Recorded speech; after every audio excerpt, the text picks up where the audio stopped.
of you. I am Rajesh Kumar, science teacher of Parthavar School, Pathankot. Our main chapter is Heredity and Evolution of class 10th Biology Science. This is the fourth lecture. In this lecture, we will discuss on the topics like evolution, evidence of evolution, and then fossils. What is evolution?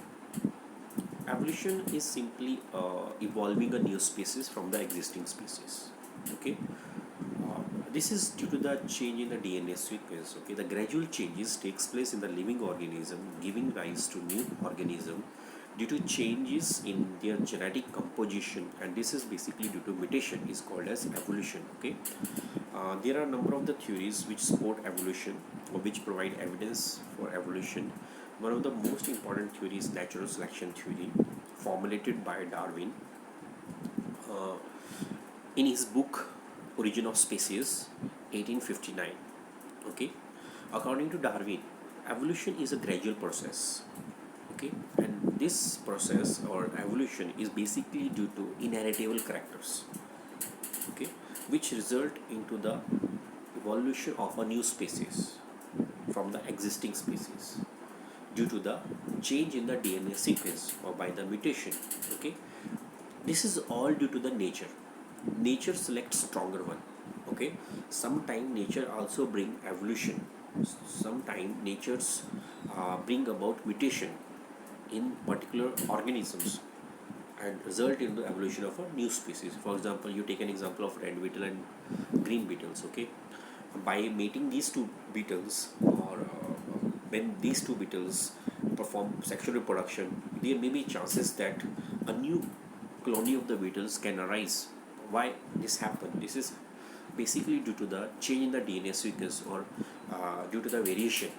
Okay, next, inherited traits. Inherited traits are the traits in an organism due to changes in the genetic composition. Simply, inherited traits are those traits which are due to the DNA, due to the change in the DNA sequence, or these traits can be transferred to the next generation. Okay, acquired traits. Those traits, those characters which are acquired by a person during the lifetime, these traits are not transferred to the next generation.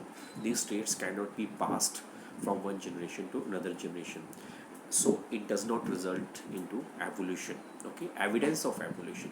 There are a number of common features in different organisms which provide evidence to show evolutionary relationship.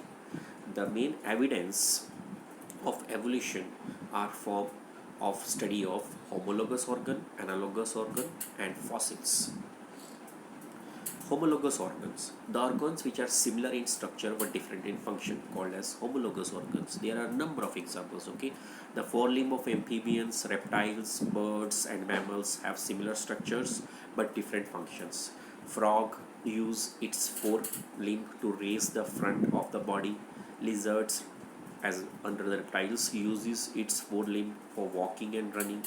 Birds' forelimb are modified as wings for flying. Mammals use their forelimbs for grasping, walking, running, swimming, flying, etc. This show evolutionary relationship. Okay, the homologous organs are those organs which are similar in structure but different in function. Okay, then analogous organ. Opposite to homologous organs are analogous organs.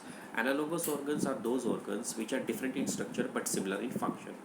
For example, the wings of butterfly, birds, and bat have different structure but similar function. They perform similar function because bat is mammals and birds are under the category of apes.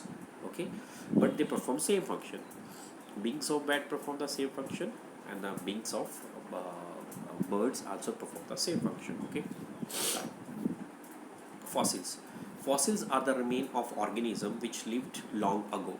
From the study of fossils, we can know their structures and the time period in which they lived. The fossils actually the imprint of an animal on the rocks.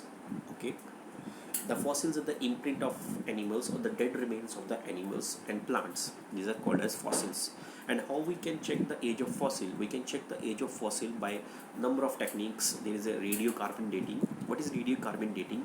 In this process, we determine the number of carbon isotopes. We can calculate the number of carbon isotopes. On the basis of this, we can check the age of a fossil. Okay, fossils are the dead remains of plants and animals, or simply the imprints of plants and animals on the rocks. Okay, the study of fossils show evolution of simpler forms into complex forms and their relationship. Okay, I hope you understand the concept. Meet you soon in the next video, next lecture. Stay safe, stay at home. Thank you.